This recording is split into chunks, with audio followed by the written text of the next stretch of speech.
అమ్మవారు మాత్రమే కనపడేది, బయటంత గుడి లేదు. క్రమక్రమంగా అపూర్వమైన ప్రాకారములతో భూలోకంలో మడి మరీ 16 ఏళ్ళు దాటిపోవడంతో బాధ కలిగింది. వారికి తిరిగి తేడా లేదు అనిపించింది. బాగా పాతకాలంలో అయోధ్య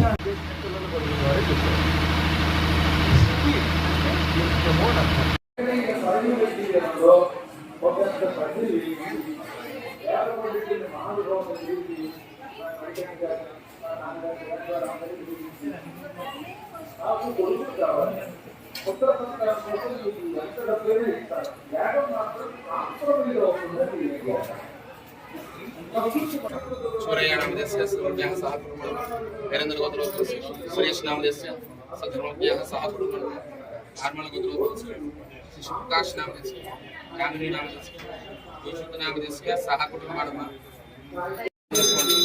सर्वमंगल मांगल्ये शिवे सर्वार्थसाधिके शरण्ये त्र्यंबके देवी नारायणे नमोस्तुते यादेवी सर्वभूतेषु मातृरूपेण संस्थिता नमस्तस्यै नमो नमः आनन्दमङ्गल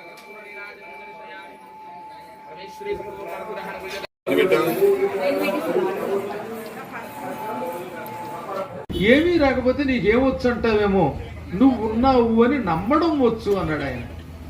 అంటే కేవలం అమ్మవారు ఉన్నది ఉన్నది ఉన్నది అని నమ్మినంత మాత్రం చేతే అమ్మ అనుగ్రహం కలుగుతుంది, అమ్మ అనుగ్రహంతో అన్ని శుభాలు కలుగుతాయని చెప్పాడు ఆయన. ఇంతకంటే ఇంకేముందండి ఉపాసనలో తేలికైన ఉపాస.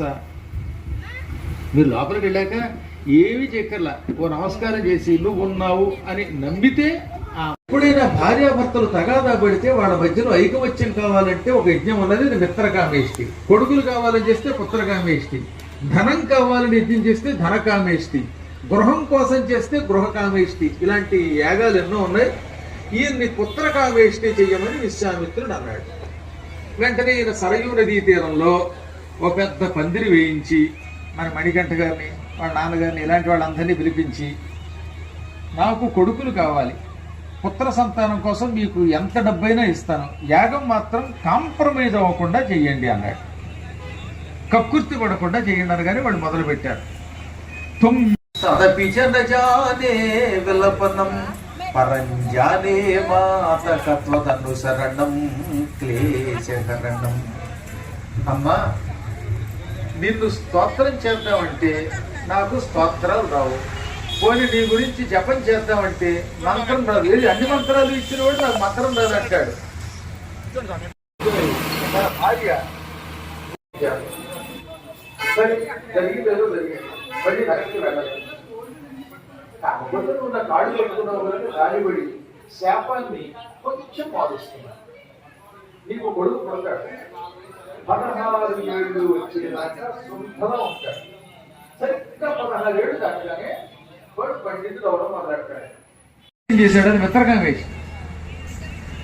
అప్పుడప్పుడు ఇళ్లలో భార్యాభర్తలు కొట్టుకు తెచ్చిపోతూ ఉంటారుగా, తోమసొంట అంటే తోమసొంట అని. కలియుగంలో మీకు నేను చెప్పేదేముంది, ఎంత గొప్పవాడైనా ఇంటికి వెళ్ళాక ఓ దండం పెట్టకపోతే లాగా గొప్ప మీద తెచ్చుకోవచ్చు. ఈ మధ్యన ఇంకా కొత్త కూడా తెక్కొచ్చిందంటే వీప్ మీద బ్యాగ్ వేసుకుని నేను వెళ్ళిపోతున్నాను అంటుంది పుట్టింటికి. ఏ వైజాగో విజయవాడ వెళ్ళిపోతానంటుంది.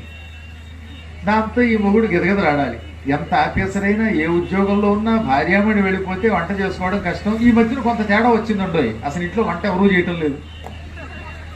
ఎందుకు ఉన్నది కదా centre of curry, why do you worry అంటున్నారు. కర్రీ పాయింట్లు ఎక్కువైపోయి ఎక్కడ చూసినా.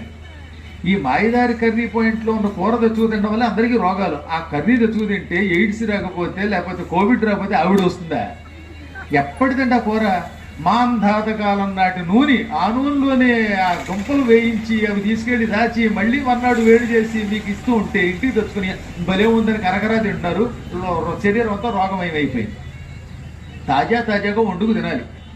వంట ఎలా చేయాలో ఒకసారి నేను నేర్పుతాను, కానీ పురాణాలు ఆగిపోతాయి. అందుకని వంట నేర్పట్లేదు, కానీ నేను చేస్తే